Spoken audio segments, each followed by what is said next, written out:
and welcome back or welcome to my channel. My name is Carina and I am a 17-year-old author who writes environmental themed children's fantasy novels. I also really love to draw. I like to draw my own characters from my own books, and that's actually what I'm going to be doing today. So lately I've been feeling a little bit bored with my art. I feel like I haven't really been improving. Everything I draw now just seems sort of flat and uninteresting, and I haven't really been utilizing all the techniques that I've picked up over the years. So today I want to try really hard to get back my love for my art and to create something that I'll be really proud of. Let's get started. So first, I'm starting off with a really rough sketch. The character in this drawing is Cleo, who is the main character of my eco-fantasy novel called Windseeker. I published it May of last year. It's a really fun adventure story with lots of magic and cats and witches, and it's all about protecting the environment, so if you want to learn more, then check the description. Okay, plug over. Cleo is one of my favorite characters that I've written. She is 11 years old and she starts off pretty rude and careless. She doesn't really notice the wider world or really care about anything besides her own desires. And she pushes people away due to some past trauma, and she finds it really hard to make friends even though she really does want friends.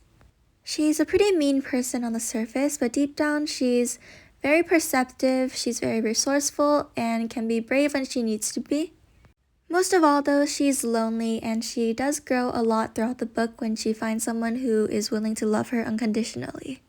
Now, I like to include quite a bit of symbolism in my books.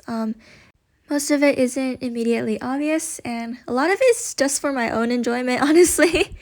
I won't get too much into the reasoning behind this, but one of the details I added is that Cleo is represented by the color red.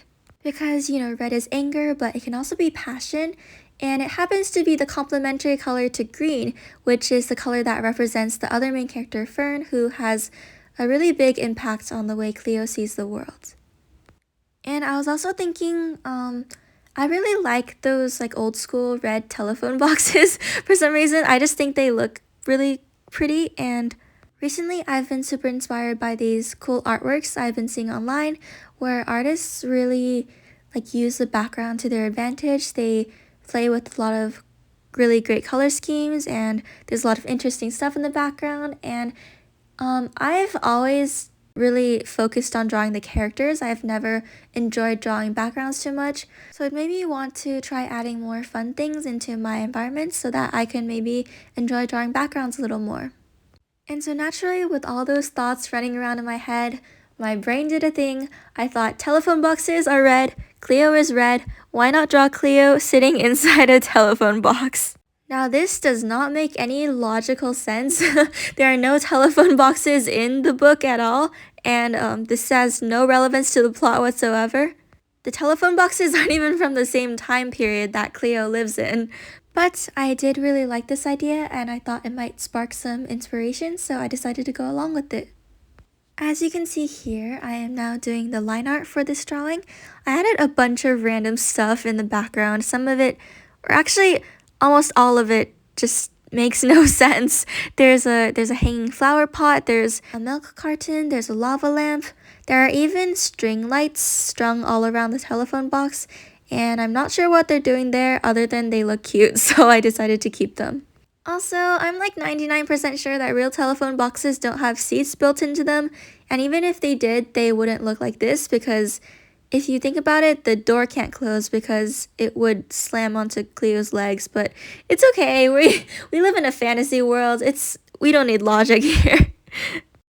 Okay, so we're speeding through the rest of the line art footage, and now we're at the coloring.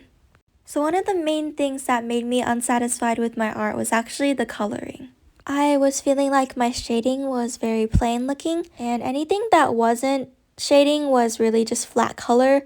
I did not include many textures or gradients or anything like that.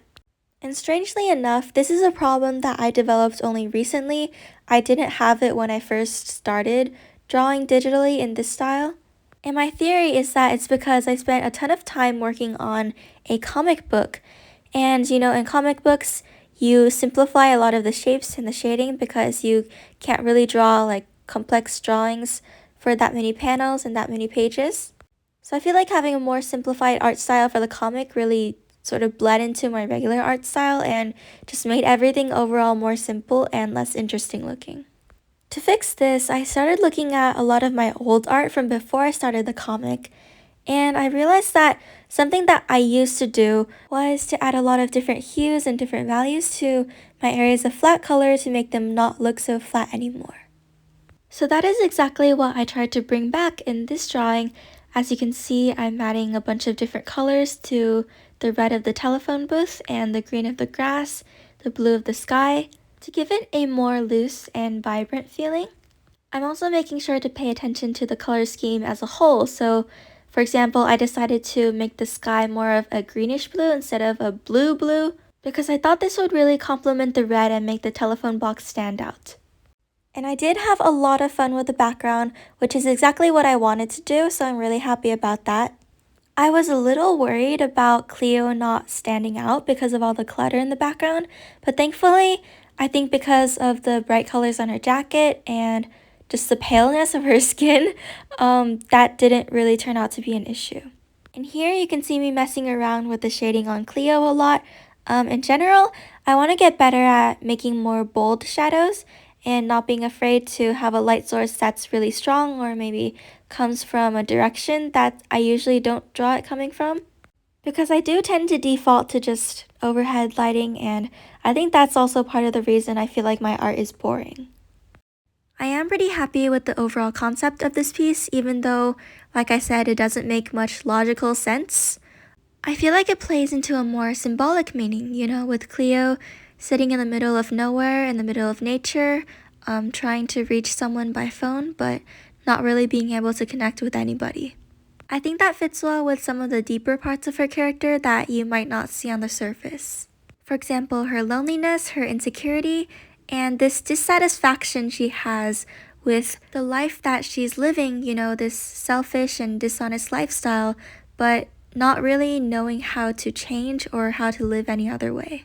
Because really, no matter how mean she acts, she's just this little girl who's lost in the world with no one who really loves her for who she is. And even if she were to try to make amends and apologize for what she's done, it would be really hard because everyone would just avoid her and turn their backs on her because of how she treated them in the past. I'm sorry, I didn't mean to ramble on so much about this, but if you can't tell, I'm really into this stuff. Characters are one of my favorite things about writing, and I just really love, getting into other people's heads. But anyway, back to the art. I added some finishing touches. I added some texture throughout the whole piece. Don't ask me what this is. I don't know. Suddenly it just blew everywhere. Oh, it's gone. I flipped the canvas one last time to help me spot any mistakes and adjust anything that needs adjusting, and now it's done. And here is the finished artwork. I'm really happy with this piece. I did really enjoy making it, and I love the final result. I think it's very cute and very colorful and vibrant. I achieved my goal for sure. I feel like my art looks a lot less boring now, and I know how to apply this to future artworks too. Thank you so much for watching. I hope you have the most amazing day, and if you're also an artist, I hope you find lots of inspiration.